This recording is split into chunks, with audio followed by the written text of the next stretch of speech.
In the winter of 1847, in a small town outside Salem, Massachusetts, a young woman was admitted to the Blessed Mercy Infirmary. Her 37-day stay was so disturbing that the attending physicians burned their records. Only one doctor's personal journal survived, hidden for over a century. The case file, marked confidential, contained details that challenged everything the medical community believed about the human mind, the soul, and the very fabric of memory. Local church leaders pressured the hospital to bury the truth. 3 of the 7 doctors who treated her left Massachusetts within 6 months, never to practice medicine again. What you are about to hear has never been told in its entirety. This is the story of LaToya, and the secrets the Blessed Mercy Infirmary tried to erase. The town of Millbrook, Massachusetts, 1847, a place of white steeples and dark secrets. The Blessed Mercy Infirmary stood as its bastion of both faith and science, a 3-story brick monument to Protestant piety run by ministers who believed healing the body required first purifying the soul. Its chief physician, Dr. Jonathan Aldridge, was a man of method and faith. He kept meticulous journals, documenting every patient, every treatment, believing he could chart the human condition itself. On the morning of January 15th, a horse-drawn carriage delivered a mystery. A young woman, found unconscious in a barn, wearing only a thin dress against the freezing cold. She carried a small leather pouch of silver coins and a peculiar, unmarked brass locket. She gave her name only as Physically, she was remarkable. No signs of frostbite or malnutrition. Vital signs, perfect. But her behavior was unsettling. She spoke only when addressed, with a precision that felt unnatural. And when asked of her faith, her hands trembled, her breathing grew labored, and she began to whisper in a language no one could identify.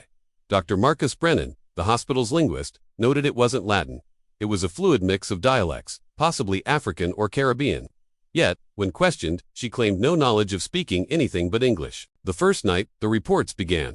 A nun, Sister Mary Catherine, noted LaToya seemed to anticipate events before they happened. She would sit up moments before the watchman's rounds. She'd request water precisely when the well needed drawing. Then, the other patients started talking. A woman named Mrs. Hitchcock claimed LaToya had spoken to her in her sleep, describing the death of her husband with perfect, private detail. Details she had never shared with a soul. Dr. Aldridge dismissed it as delirium, until he saw it for himself. He witnessed LaToya, eyes closed, speaking that unknown tongue, and as she spoke, every patient in the ward began to stir restlessly. One, a young man named Thomas Brewster, later claimed he saw visions, vivid images of tropical landscapes, of fire rituals, of ceremonies that felt ancient and forbidden.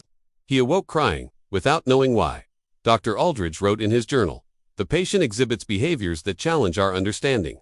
I find myself torn between my scientific training and observations that suggest phenomena beyond our current comprehension." The hospital itself began to change.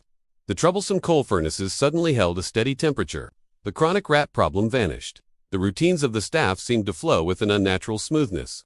The head of the infirmary, Reverend Whitmore, visited. He spent an hour with LaToya in the chapel. Witnesses saw him emerge, shaken, his hands trembling. When pressed, he gave a cryptic warning. That young woman possesses knowledge that no Christian soul should carry. His fear was a prophecy. The true nature of LaToya's condition was about to reveal itself, and it would prove far more profound and far more dangerous than any demon. Dr. Brennan's research uncovered a clue.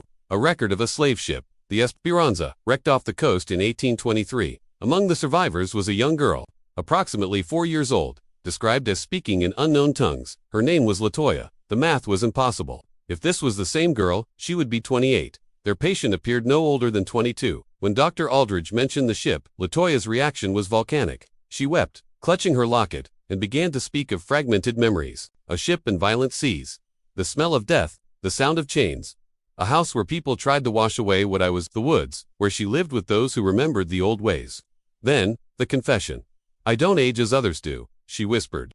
"Time moves differently for those who carry the weight of generations. I remember being young, but I also remember being old." The line between past and present dissolved long ago. The hospital fractured. Some saw a medical marvel, others an unholy presence. Patients began to request beds near her, claiming her presence brought them peace, vivid dreams, and sudden improvements. One woman, Mrs. Hitchcock, insisted being near LaToya made her remember her deceased husband with a clarity more real than memory. But not all reactions were positive. A merchant named Jacob Morrison became violently agitated, plagued by nightmares of violence and suffering, of people in chains. He claimed to feel guilt for atrocities he never committed. "She brings the sins of the past with her," he told Aldridge. Reverend Whitmore returned with other ministers. They had heard reports, patients speaking of dreams that bore no resemblance to Christian revelation. They were concerned for the spiritual well-being of the institution. A compromise was struck. The ministers would observe, the doctors would continue their work. What they discovered would shatter their worldviews. During a monitored session, Latoya met an elderly farmer with a persistent, untreatable cough. Within minutes, the man began speaking of his time in the War of 1812, describing battles he'd never before mentioned. As he spoke, his cough subsided. By the end of the hour, he was breathing freely. It was as if she drew the poison from my lungs. He said, not just the sickness, but the memories. Then came Timothy, a 12-year-old boy brought in for fits of madness, where he'd speak in voices not his own. In Latoya's presence, he calmed instantly. For an hour, they held a conversation in that same, unknown language. Timothy spoke of town history he couldn't possibly know, of unmarked graves, of settler conflicts. Speaking of them, not as history, but as personal memory. When it ended, he was cured. He remembered nothing. Dr. Brennan, digging deeper, found the letters of a Reverend Josiah Mather from 1826. He wrote of a young woman living in the woods, a child of many mothers who remembered the stories of generations past as lived experiences. His final letter was a warning. I have glimpsed something that mortal minds were never meant to comprehend. The pieces connected. Latoya was the same woman. She had been found before, and someone had tried to break her. Mrs. Hitchcock, on her deathbed, delivered the final, devastating clue. She's shown me things, she whispered to Dr. Aldridge, about this town, this hospital. There are secrets buried here, and she knows where they're hidden. Dr. Aldridge searched the hospital's oldest records. In the basement, he found the journals of Dr. Nehemiah Blackwood, and he discovered the original sin of the Blessed Mercy Infirmary. The hospital was built on a sacred Pinnock burial ground, later used to bury enslaved people denied Christian rights. But that was just the beginning. Dr. Blackwood had conducted experiments, horrific, unauthorized procedures on vulnerable patients, runaways, natives, immigrants. He sought those who claimed spiritual abilities, subjecting them to restraints, sensory deprivation, and spiritual realignment, to sever their connection to their cultural memories.